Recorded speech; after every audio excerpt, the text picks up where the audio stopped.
Welcome back. Steve here from Guitar Evolutions, and in today's video we're kind of carrying on from the last video on the major scale, and we are going to create a new scale on the flip side of the major scale, and we're going to do that right after this.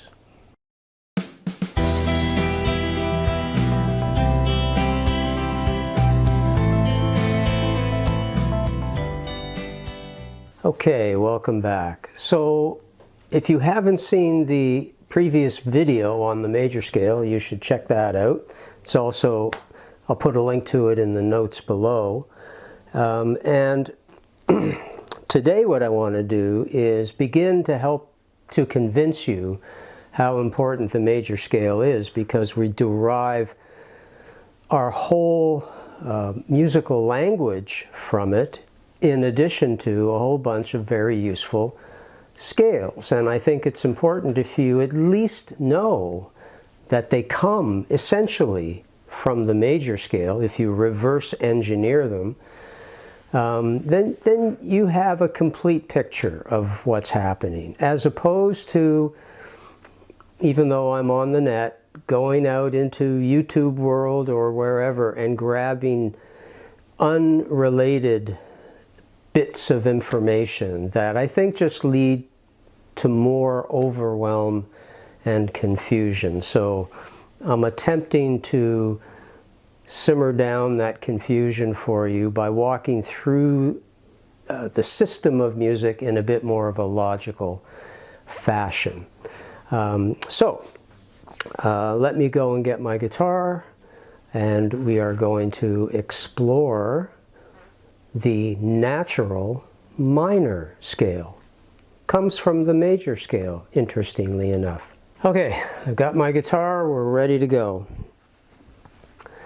So, quick review then on the major scale that I covered in the last video. Recall that that was done on the B string, the second string of your guitar.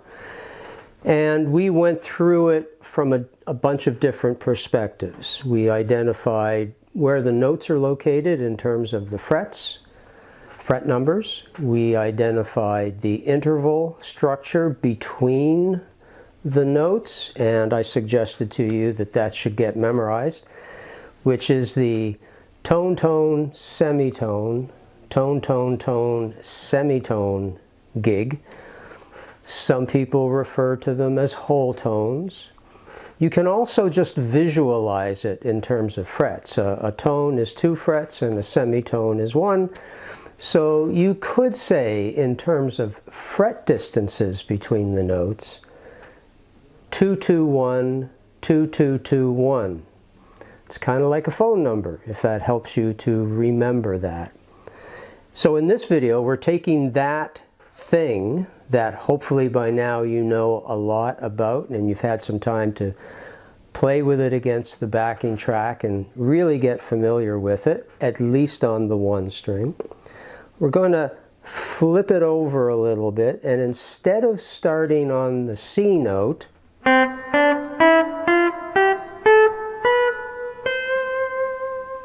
we're going to start on the 6th note of this scale. Let's go to our fingers. C, D, E, F, G, A. So I'm looking for an A note.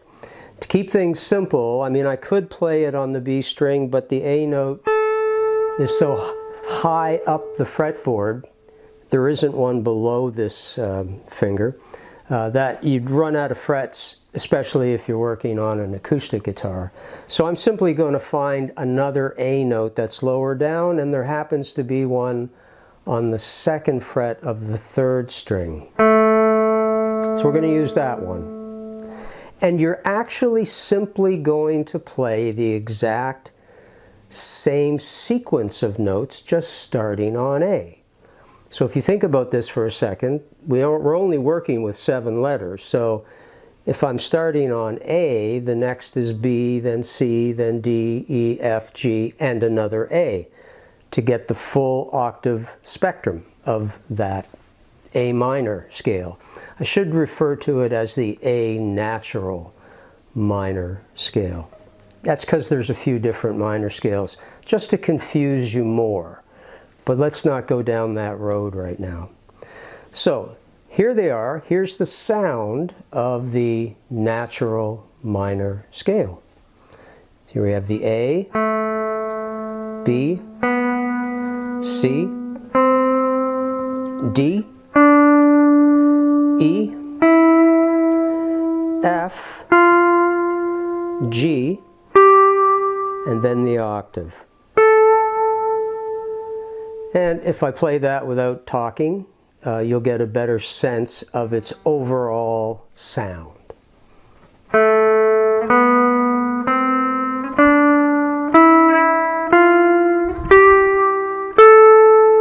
Always good to go back down.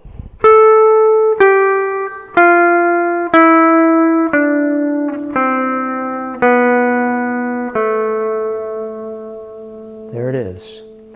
And if I just did that again and ended on an A minor chord, I think you'll get a really good appreciation for how well the sound of the scale itself, in total, fits very nicely over the A minor chord. There is obviously a relationship going on there.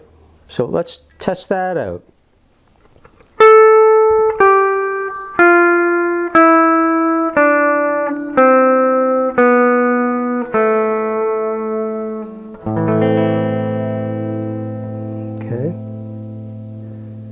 And once again, the structures that you learned for the major scale have not changed in this. All you're doing is you're playing the same scale, but from another note.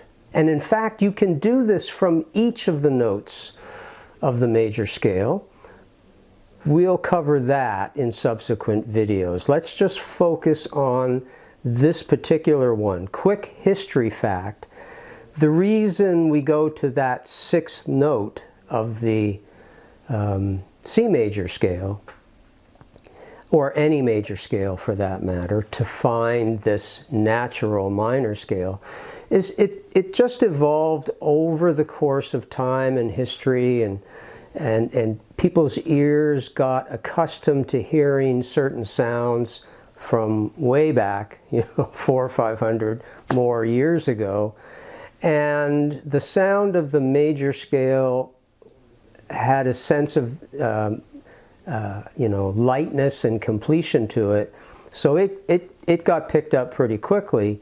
And then of all the other possible scales that could come from the major scale, the one that was built on the sixth degree, or the sixth note of the scale, that too just became closely liked, I guess, among composers over time, and so much so that it sort of got itself codified as that thing that you may have heard, which is called the relative minor of the major scale. The two are intimately connected. Caveat: some people, when they say relative minor, I'm going to throw some terms here now that's going to confuse you a bit, but disregard them. I'm just throwing it out there for now. Some people, when they say relative minor, they're referring to the harmonic minor. I'm not. I'm referring to something called the natural minor, and all that means is that we're using exactly the same notes of the major scale, playing them in exactly the same order, but we're just starting from a different note. Couldn't be simpler, okay? Now, the impact, of course, emotionally in terms of sound is very, very different. I think if you run the major scale past people, they tend to tell you that it sounds kind of happy. Here's a major scale played in a position on the fretboard.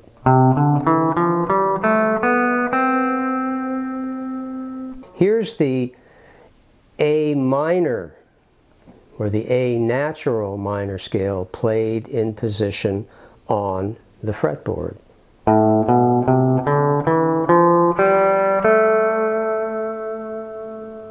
Okay? It's exactly made of the same notes, the same intervals between those notes. We simply started on the 6th note of, in this case, the C major scale. I hope that makes sense. Okay, so as usual, let's kind of walk through it very quickly to look at its structure, even though, you know, I'm letting you know now that it's exactly the same, but it may make you feel you have to rethink something. And some people like to get the whole structure of the scale as it is. Others are probably going to continually relate it back to the major scale structure itself. Your pick, however you think about it, it's up to you. So, A to B. A to B is always 2 frets apart, or a tone. B to C, always 1 fret apart, or a semitone. Same thing in the major scale. C to D, that's a whole tone, or a tone. D to E, still a whole tone. E to F, semitone. F to G, whole tone. G to A, whole tone.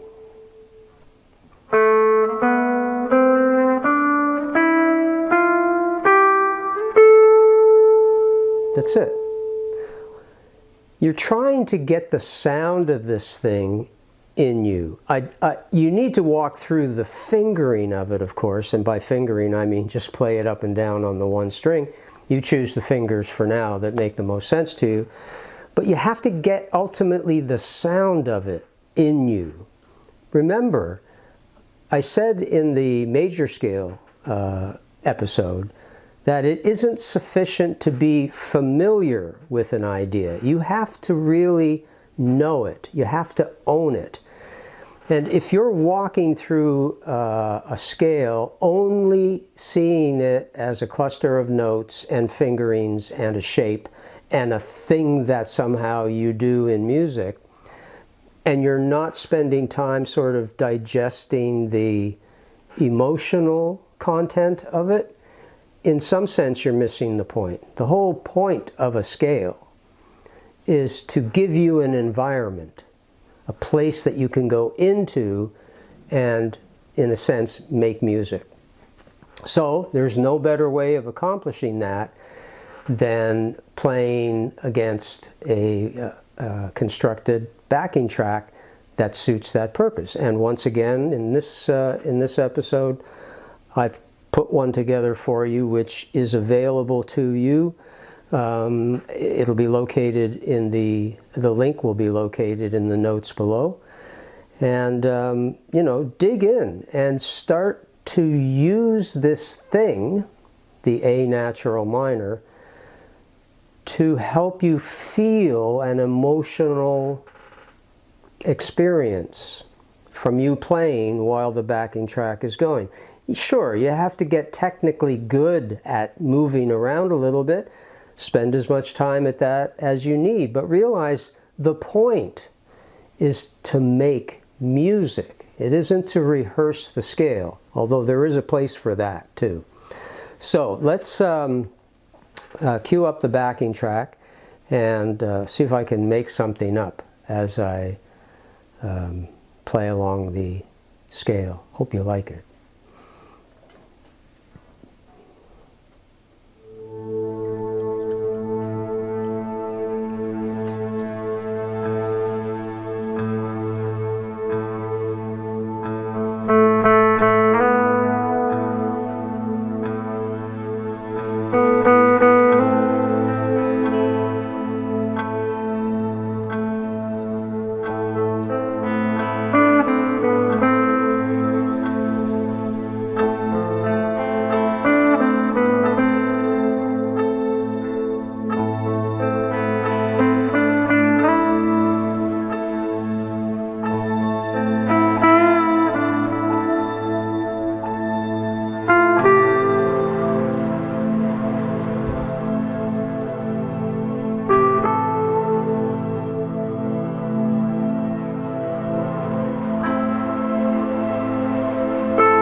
Love that. That's a wonderful sound. Okay, yeah, I made a few little glitches along the way, but who cares? I mean, that's the process, right? You're exploring the thing, taking some risks maybe, making big leaps. Just make some music. What I don't want you to do with the backing track, for a long time anyway, is just play the scale up and down. Yes, of course, you have to do that. That's part of the craft of learning how to make music.